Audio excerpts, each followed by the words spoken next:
Hello, my fellow people of the plant. Thanks for tuning in to another episode of the Cannabinoid Connect podcast, your favorite podcast that includes industry-facing conversations with the industry's leading experts that aim to educate and inform the public regarding the plant's endless benefits. My guest today is Travis Tharp. He's the CEO at Keef Brands. Travis Tharp, how are you, man? I'm great, Kevin. What's going on? It's Friday. It was another great week. We heard a lot of great news and momentum happening from the cannabis industry. One in particular that I was most excited about was Amazon's announcement. Absolutely. Talking about, the company is already a leader when it comes to delivery and online shopping. But once again, they prove that they're just leading the forefront and being one of the first major US corporations to not only change their drug policy for marijuana for some employees, but actually backing federal legislation for legalization. I think it's the MORE Act is what they're backing. So it's huge. It's huge. It can't be understated just how big that is. It's humongous, right? And so, I would imagine at this point we're in a position where it's just going to be a domino effect of more corporations saying, okay, if Amazon's doing it, why aren't we doing this? This is clearly where the future is headed, right? Absolutely. It's really, really good to see. It is just more and more momentum every single day. Every day, right. Exactly. We got to take these wins and just keep moving forward. And I'm excited to talk with you today, Travis, because before we recorded, we both were talking about how I recently had Marcelo Leone on from Bev Canna Enterprises, which is Keef Brands' partner, right? Yep, it is. They are manufacturing our sodas up north of the border, and they're about to launch it. If not by the end of this month, maybe the early part of next month. It's our next launch, and we could not be more excited. Wow. Well, definitely want to dive more into that later on in the episode. But to kind of kick things off, let's allow the audience to get to know a little bit about you, your background, and what made you enter the cannabis space. Sure. I always say my entry into the cannabis space was when I was 3 years old. I met this kid named Eric Knutson, and we became really good friends from preschool onward into high school. We took very different paths. He started construction business. I went off and started working in the tech industry. I always tell people that I'm Eric's nerdy friend, Travis, and we yin and yang very, very well together. In 2010, he came out and told me, he said, "Bro, I'm taking the drive. I'm gonna put weed in a soda." And I was just like, "You are absolutely insane. I don't know what you're gonna do. I don't know why you're telling me this." He goes, "Well, I want you to come in and run it someday." And I said, "Well, wow. Okay, we're gonna I'm gonna go do tech startup for a little bit." But best of luck to you, right? Yes, 2010 was before Colorado had even went legal. So this was like one of the first. Yeah, you got one of the first dispensary licenses. Quickly realized the great story he likes to tell is over the course of human history, there have been two major sources of social interaction: smoking and drinking. And when this started legalizing, everybody was going after the smoking aspect. And he thought if he could nail the drinking segment, you could really normalize it and appeal to a larger group. It has been a huge undertaking. It was not without its challenges. Some of the original cannabis beverages, which we have a couple for posterity. I think they've got some hash still floating in the early days. It is a completely different process now that we've evolved over the last 10 years. I say that because as the company progressed and it started winning some awards, it won the High Times Cup at the national level at 2015. Eric and I were staying in touch, and I was living in California at the time and was looking to possibly come back to work with my old friend. It was surprisingly the tech stuff that I was doing was very similar, and there were tons of regulations that you had to go through. We were launching new markets. Everybody had their own legal setup. It was just really hard. Right. And we started talking more and more because he's a brilliant guy, and we loved our conversation so much that he finally convinced me. He said, "All right, let's do this. You want to come and help me expand?" So I came and took a role as the COO back in 2017, the beginning of 2017. And we had just started trying to launch in California and Arizona. And so what I really tried to do is set up some infrastructure, set up some systems that can scale, take some nerdy things that I learned in the tech industry and try to apply that to this one. And it's been a wild ride, but it's been so much fun to tackle these problems. We've grown. We're now in 8 markets, 7 states, and Puerto Rico, with the Canada launch upcoming at a national level. Really excited about where things are going. We Yeah. just launched our last 3 markets simultaneously in Q1, and it was the best launch that we've had to date. So I think we're learning from all the mistakes that we've made over the years. I like to say we've probably messed up as many ways as you can possibly imagine, but we've gotten battle hardened, and it helps us into the next market. Right. Well, I mean, that's expected to have a lot of failures if you're, one of the first, if not the first, beverage cannabis company to start so early in the day, right? In Yeah. 2010. So that's going to come with its lessons learned, its failures, its pivoting and adapting. And so, I want to talk about that, but first and foremost, shout out to Eric. Sounds like a really forward thinking guy in terms of like 2010. I'm doing this. It's come full circle. He called it right. Yep. And 7 years later, you joined the team as the COO. Yep. Shout out to Eric. Eric's the man. We Yeah. had a lot of fun together. Absolutely. And so let's talk about the process, right? So 10 years in the making, we Mhm. are starting to understand a lot of the challenges that come with cannabis infused beverages, right? Yeah. Outside of the regulatory issues and compliance with the FDA and all that kind of stuff, there's also the challenge of just mixing the actual cannabinoid, the extracted oil into water, right? Which water and Oil and oil don't water. Yeah. mix. They don't Yeah. like each other very much.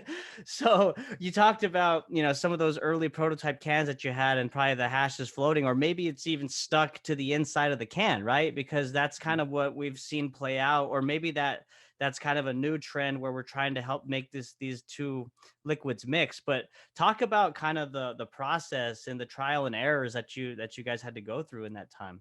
There have been many, many trials and errors over the course, but it's been a consistent evolution. And I think we've developed our own process, and a lot of people have done that. What we've really tried to say is, look, we want to have the best tasting beverage that is consistent, and the focus on quality and a good tasting beverage is paramount for us. And we've really focused on that as we've expanded. We want to have the Keef that you try in Los Angeles to be the same as the Keef that you try in Maine. And so as we've evolved and really focused in on it, we've tested all the different emulsions, tried to figure out what is the right product, what makes it work the best, and we found a couple that we think work very well with our flavor profiles and provide a consistent effect here. And so you've got some of our stuff up Yes. for the So soda. Thank you. right, for those listening, yeah, if you can't see my screen, what I'm impressed about, well, first of all, we're on Keef Brands website, keefbrands.com, and just the inventory and the variety of cannabis infused like beverage products you have is pretty Mhm. outstanding, right? So you want to walk people through these categories and kind of Sure. what you do for each? Sure. We realized we were doing an inventory. We have 26 beverage SKUs in Colorado right now. And it is tough to manage, but it is good because we got a lot of different stakeholders that we like to take care of. We always talk about there's the classic soda line, which was the first when we were called Keef Cola, and those original ones were in the 100 milligram level at the medical patient side. And that I think was one of the best choices that Eric ever made, because we were able to interact with the folks that work in the dispensaries, the people that were raising their hands and wanted to be part of the onset of this industry, and we really gained a lot of credibility with them. That helped us when Colorado went recreational and we launched our 10 milligram product. We had that relationship with these guys and ladies, so it was a really fortunate way, and we've taken that to heart in each new market that we go into. We want to make sure that we're taking care of the bud tenders and the medical patients that are the first part of the market as you come to have an offering. So we started there. Go ahead. No, I was going to say, I mean, that's so important, right? The bud tenders are really on the front lines, and it would make sense for them to try your product and like your product because they can recommend it, they can describe it and talk about, Yep. their experience with the product. So I totally get that. So the classic, you're saying the classic soda line was kind of your first entrant into really showcasing the value of the It product to the was. bud tenders. It was. And as we got more feedback from bud tenders and medical patients, we also started trying to have offerings that were low sugar. Because one of the things that we got is like, yeah, I love your sodas, but the sugar content, I can't do that. I'm a diabetic. And so we really did a lot of R&D to have low calorie options. So you'll see on our website in Colorado, we have our sparkling water line. We have that in 10 milligram, and we have a couple 100 milligram offerings of that in a few states.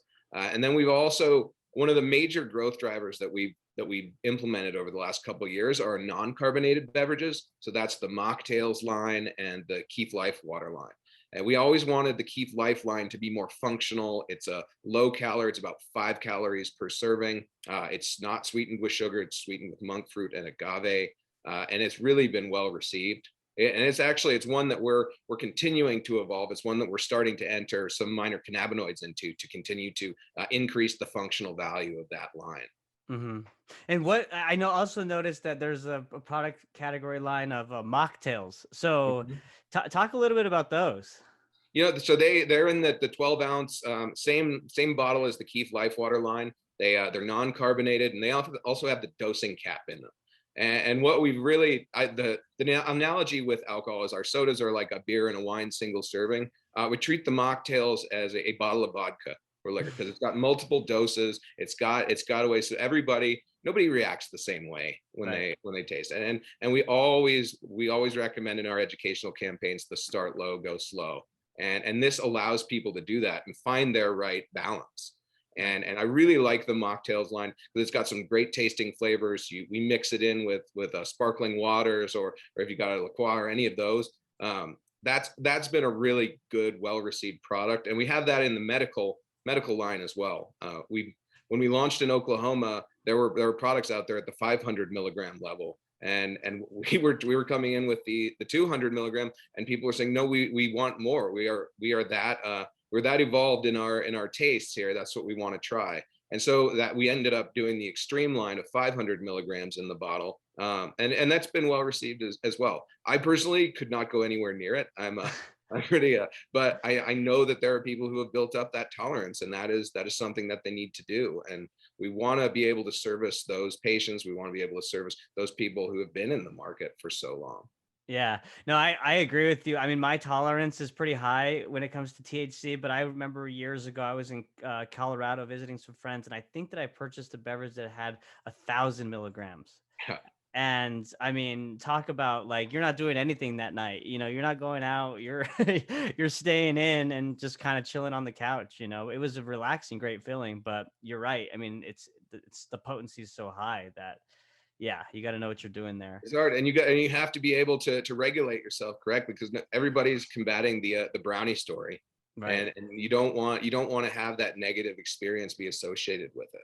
And that's one of the great things I think about beverage, is because you uptake sublingually instead of having it processed through your stomach and your liver, you get to feel the effect in a shorter amount of time, and you can better regulate your experience and make it more sessionable.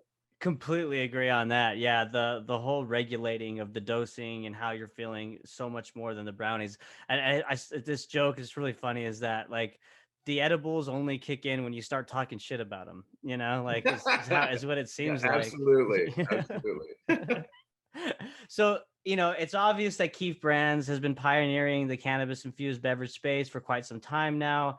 I've come across y'all's philosophy, this notion of social consumption. So why don't you kind of expand on that philosophy Sure. that Keef Brands holds? Yeah, we underwent in the middle of 2019. We really underwent a full brand exercise of understanding what we stand for and how do we want to talk to everybody, and what is our core facet. It was a painful process, but at the end it had some really great results. What we stood for, and the story that I always like to tell is one of the first bottles that came off the line from a soda stream, Eric gave to his grandma to try, and she took a sip, said, "Is this cannabis?" And looked at her husband, took another sip, and said, "You just said I couldn't smoke it."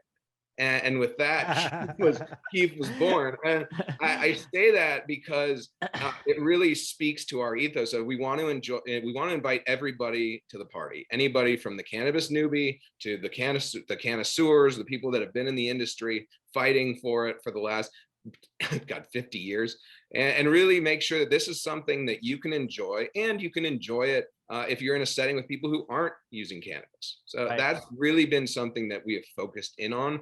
We can't wait for the days when there's going to be a beer cooler and a cannabis beverage cooler, and that's coming sooner than I think people expected. There have always obviously been a bunch of false starts on anointing beverage as the next big cannabis form factor, but you can really see it over the course of the last year and a half. And we're excited for the advent of the social consumption lounges. We always thought that would be when beverage would take off. And we joke, the irony is when we really started to see a lot of traction in the category is when people had more time at home during the COVID experience to try new different experiences. Right. I think the combination of those two and the reopening that's taking place is really going to be fascinating. Yeah, no, I totally agree. I mean, just in the past, what, year and a half, 2 years, the cannabis beverage space has just exploded. And with that comes a lot of people that are just trying different things and tweaking here and there. But then there's other brands that are doing it right, and they're really building their footprint in different areas throughout the country within different marketplaces. And so let's talk about the current state of the cannabis infused Sure. market. So like what's the current state? What are current trends? And then what are some future predictions that you see? I know you mentioned the social consumption lounges, and I believe that New York City just passed that, right? Where they're going to be So yeah. opening up consumption lounges. So where do you see beverages fitting in? Like, is there going to be this battle of, are they going to separate smoking and drinking? Is it going to be all in one? Like, how do you see all this playing out? I hope they don't separate everything out. I mean, what's really fascinating and what gets me very excited is beverages are still less than 1% of the total market right now, and there's Right. so much room for us to grow and so much room for the segment to grow. And we always talk about, we have great relationships with all the other beverage providers out there because we think just the fight to have a cooler in the store is a bigger fight than who's going to be in the cooler. It's at this stage in the game. We think it's like the second inning. And to retailers' credit and to consumers' credits, they've really helped evolve that experience, because most of the first dispensaries were set up bodega style, where you couldn't have the product, you couldn't interact with it like a grocery store experience. But you're seeing this evolution, and I give California a lot of credit for how they're building their dispensary experiences now. And I think the social consumption lounges is just going to add and provide more momentum there. I'm really glad to see that there are low dose options out there. I think that opens up the market, and I think the folks who are attacking that are doing a great job. Like we serve a couple niches of the beverage segment. We don't serve them all. We would like to serve a few more, but we think having more options and more choice lifts all ships. Right, right. And I want to go back to that point you mentioned about California and their dispensaries. What are they doing differently now that's working? I think there's actually a focus on a refrigerator. It's not an afterthought of something that is behind the counter and no one can see. And really thinking about a planogram in the store and knowing that there are good beverages. I mean, there are so many awesome stores that are opening up across the country. And even some of the new markets that we're seeing in Missouri, the retail experience looks great out there. Mm-hmm. And I think it's just going to continue to build on itself. And I can't wait to see what it looks like in 3 years. Right. I would love, and I think from a social consumption aspect, I hope that they're in Colorado, for example, they're just starting to roll them out. And I hope that they understand and give some flexibility to see how people are interacting with the products. Mm-hmm. And I think it's best if they understand that and then regulate from there. By and large, I think Colorado's done a very good job being one of the first markets out there to regulate. They've made mistakes just like everybody else has, but I think there's a willingness to understand what the stakeholders are telling them. And so I think that's going to be really interesting to see how these consumption lounges evolve. Mm-hmm. And you're not going to have because of the federal status, I don't think you're going to see a bar with a cannabis tap in it and a beer right next to it for quite some time. but I think you can get closer to that experience. Right. And you brought up the topic of regulation, and I'm glad you did, because that was kind of the next topic that I want to segue into. And so, being in Colorado, obviously the state has been online for adult use since 2012, right? The first state in the United States to do Mm-hmm. so. So, like, how does Colorado to compare to, say, other states where there is adult use, but there are different regulations when it comes to manufacturing and producing cannabis infused beverages? Yeah, and it's so fascinating. I mean, you know this, in every state we have to have our own supply chain, and it Right. all has to come through there. So we Because of the lack of interstate commerce, for those yeah. listening that don't know. Right. And so we've had to build a beverage line in 8 different locations already, our suppliers are like, why are you back here again? You should only be buying one of these. But it really has helped, and I think from state to state they all have their unique quirks and their unique regulations. Colorado, I think, has evolved very well. At a retail level, they've had a lot more consolidation of the retailers than some of the other states. I would say it's about 2 or 3 years ahead of the others. And being out here, that gives us some unique perspectives on where we think some of this is going. The ordering patterns have changed. These larger dispensaries are now ordering in bulk to a central distribution center versus us having to go to all of it. And I see that happening in a lot of the other states. Of course, every state has their own regulation. Michigan has very restrictive beverage regulations that it's very tough to get through. They're applying a lot of the FDA regulations, but at a different level. And so everybody has a different bar that they're setting. And I think it really is paramount to have educational campaigns, not just with consumers, but with regulators and other stakeholders at every single state that we go into. Yeah, absolutely. I mean, I say that often, and like, I'm obviously not on the front lines like you guys are, but it just seems like there's lessons to be learned, things that you probably want to stay away from, or maybe some things that you want to focus on by learning from what other states are doing, because we're all kind of in the same boat right now when it comes to, adult use, implementing these regulatory frameworks and Mhm. whatnot, and so I think collaboration is paramount, right? No, to the states' credits, the most recent states that have come online, they have done a good job of listening to what worked and what didn't in some of the earlier states. I think that the first wave, everybody thought they could do it better than the last, and then you've got enough proof points, both good and bad, from the first wave of these, where I think they are getting smarter, and I think they are taking these lessons, which is great. Absolutely. Yeah. Strength in numbers for sure. So you talked about, the different states, and obviously how the regulatory frameworks are different within each, because that's just the nature of the cannabis industry right now due to federal prohibition. So what are y'all's expansion plans? Like, where is Keef Brands? I know that you operate in 7 markets now. You Mhm. announced your expansion to 3 new states. So talk a little about those states and what the plans are there. Sure. So the most recent ones that we came into were Missouri, Maine, and Ohio. And both Missouri and Ohio are very fascinating medical markets that we think will eventually evolve into recreational markets within the next 3 or 4 years. Maine has had a slow implementation of the adult use market, but they're really gaining some steam here, and that was our first foray into the East Coast. We're very excited about the prospects of the East Coast. I think trying to find the right partners, that's always a big deal for us in every new state that we go into, because you have to build a new facility in all of these new territories. But the launch in Canada and being able to address a federally legal situation and service an entire country is a wonderful new challenge that we're excited about. And I think the larger markets that are fascinating, like Illinois, New Jersey, all the Northeast states are fascinating. And I think that's really where you'll see us start to pop up more frequently. And one of the things that we do, because we have a lot of these medical offerings, is we can go into some of the smaller states that other companies don't necessarily pop into right away. We always think it's better to be in the market, and help drive the conversation, even if someone could analyze and say, that may why would you go into that market? Well, it's going to be a really good market, and people there still need some products, and by the way, we have a really good partner there, Right. and we can continue to build the brand. one of the greatest assets that we've had since Colorado was one of the first states to legalize is there have been so many people that have traveled out to Colorado and had an experience with the brand.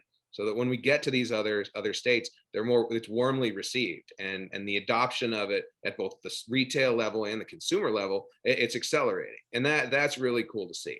Hmm.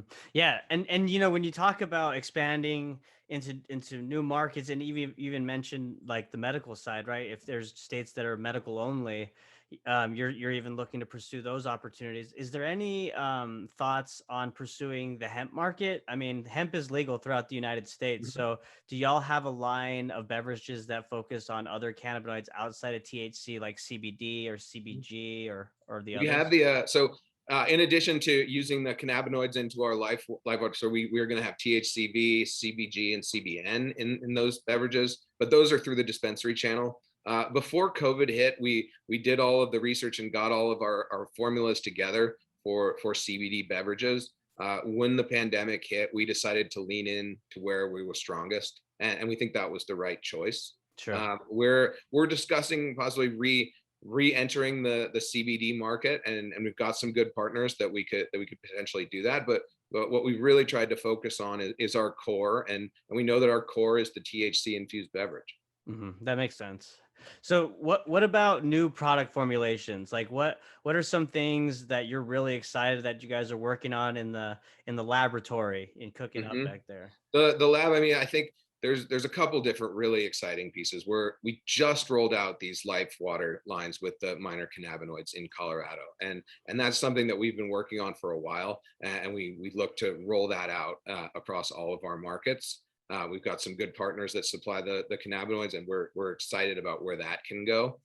We've looked at there's other form factors that we could go after. The dissolvable market is really fascinating. I think Ripple and Chuggies and all of those guys have done a very good job there.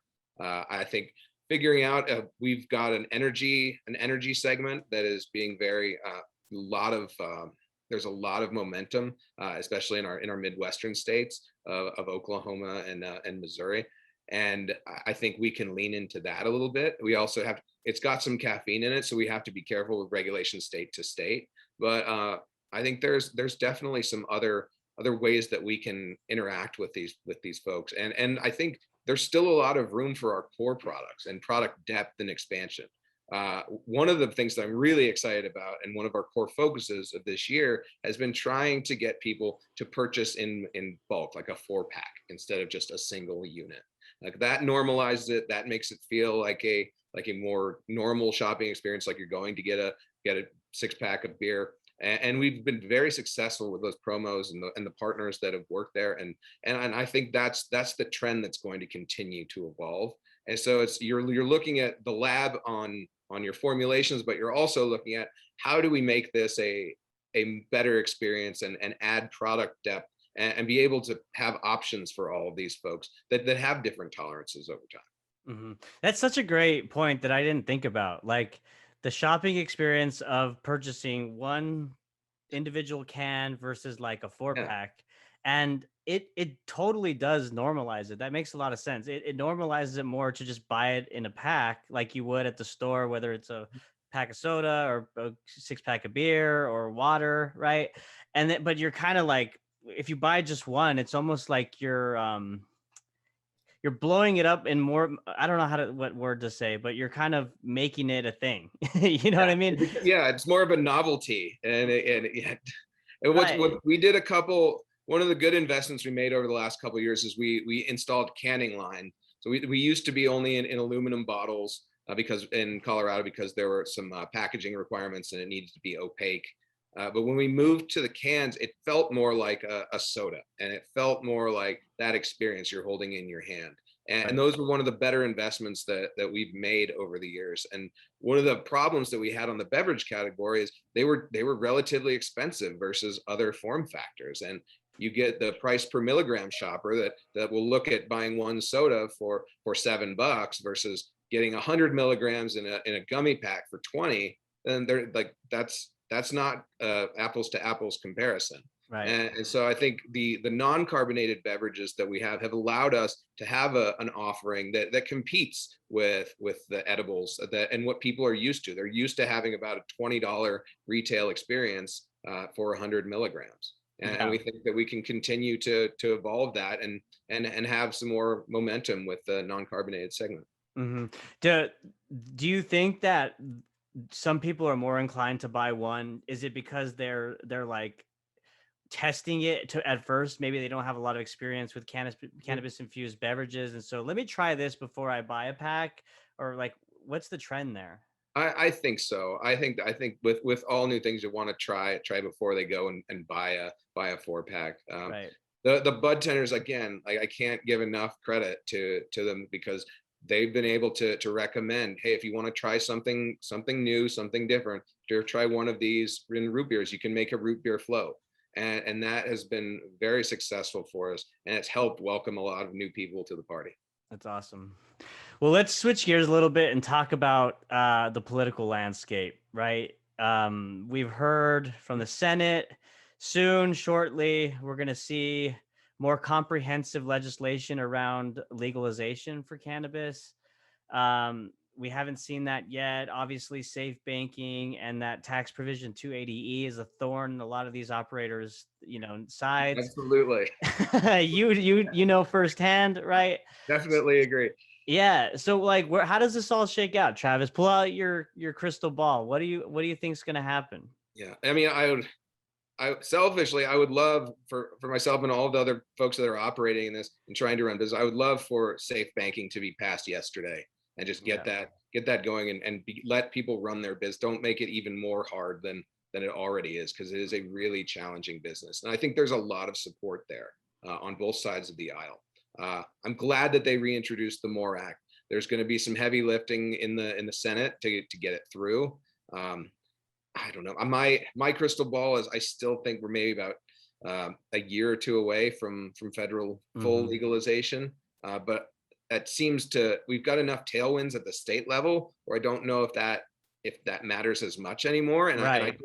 I don't necessarily think that on day one of federal legalization, all the states are going to adopt interstate commerce. I just don't see it happening. And hmm you try to look back at how the rollout of post-prohibition alcohol, and in some cases, it took 5 to 10 years post law change for it really to get the system set up.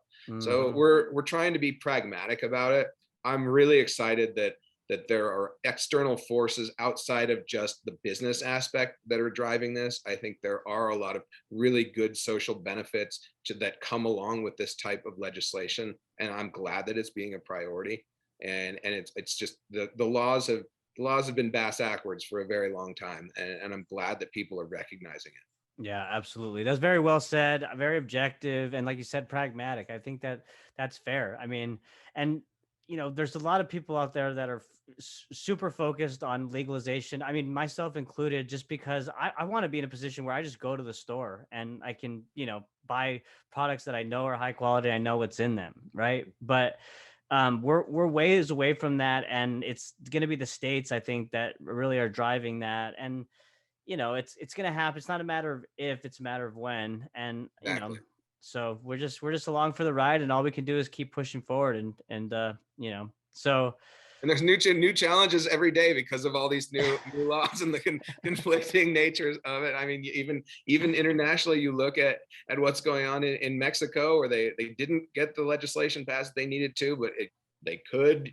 You just got to take it as it comes. You make your best laid plans and then adapt to how the situation develops on the ground. that's right. That's right. And take the wins, like we talked about at the beginning of the episode with Amazon and that big announcement. I mean, the more uh large entities that can step in and back the effort, regardless of how it shakes out, we got to take these wins right now, And Absolutely. so we'll take what we can get. So is there any last words that you want to leave the audience with, Travis, before we wrap up here?